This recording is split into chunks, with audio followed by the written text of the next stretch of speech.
adlaw sa atong tanan. Happy Thursday everyone! So for today's video, magluluto ako ang atay sa baboy. Sa hindi pa alam kung anong atay ng baboy, it's liver. Bakit may lover? Charis. So, ayan. First na ginayat ko, guys, is yung patatas. Ganyan na yung pagkakat ko. Julian ba tawag dyan? Oh, no. Hindi ko na alam. So, first is yung patatas, tapos yung carrots. So, yung hiniwa ko, guys, hindi masyadong malaki at hindi rin masyadong maliit. Yung sakto lang talaga siya. Sa hindi pa alam kung anong recipe na to, paano lutuin, watch nyo lang hanggang sa huli. At saka, pwede nyo na rin i-try sa inyo guys kung gusto nyo. So, ayan, may bell pepper din ako guys, 2 piraso. Kasi, mabango talaga yung bell pepper para sa akin eh. So, yung kinat ko lang yan. Same cut lang din sa patatas at saka sa carrots. So, ayan. Yung palamas ko naman guys is yung garlic lang. Wala akong onion dito, naubusan. O, diba? Sobrang layo kasi ng market. Uy, sobrang layo. So, ayan. Yan lang yung available nga lamas dito sa amin, guys. So, wag na kayo magtanong kung bakit walang onion. Loka, hindi yan nakabili. Minins ko lang yan, guys. So, pag ako nagluluto talaga is mince yung garlic. So, parang damang-dama. Uy, damang-dama yan. So, kayo ba, pag nagluluto kayo ng atay ng baboy, ano bang luto nyo, guys? So, ayan na nga. Hiniwa ko na yung atay. So, yung atay guys, galing pa yan sa freezer. I think mag 1 month na yan or 2 months na ba yan sa freezer. At yun ko lang talaga siya na isipang lutuin guys. Hindi ko rin alam kung bakit hindi ko ito naluto eh. Kasi naisipan ko before, isasahog ko dyan sa pansit. Wala pa kaming pansit na available. So, kaya nilutuin ko na ngayon. So, yung cut ko guys, same cut lang din sa carrots tsaka sa patatas. Para hindi mag-away, baka mag-away pa.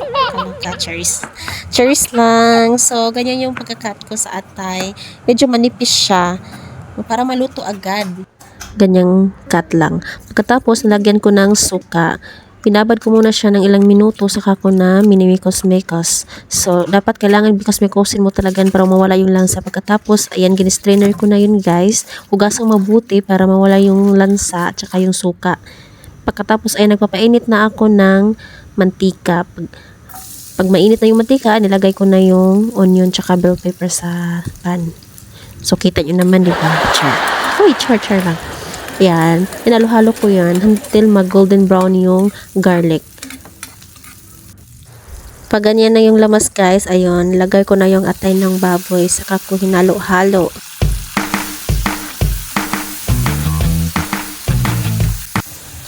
Nilagyan ko pala siya ng tubig, guys, dahil ma-frozen pa yung atay. Galing pa yan sa freezer. So, ayan, papalutuin ko muna yan guys bago ko timplahan.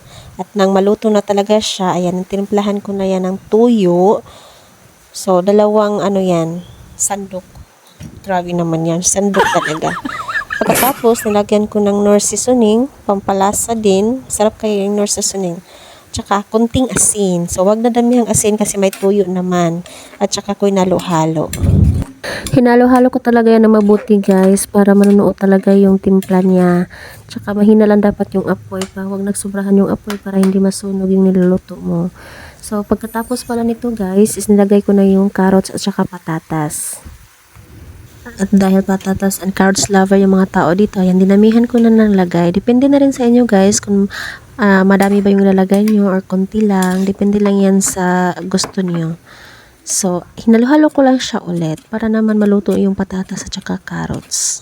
At nang malapit ng maluto, ayan, nilagay ko na yung tomato paste. So, ayan, huwag na kalimutan tomato paste. So, para naman may color yung natin niluluto for today's video. So, ayan, dapat halo-haloin mabuti.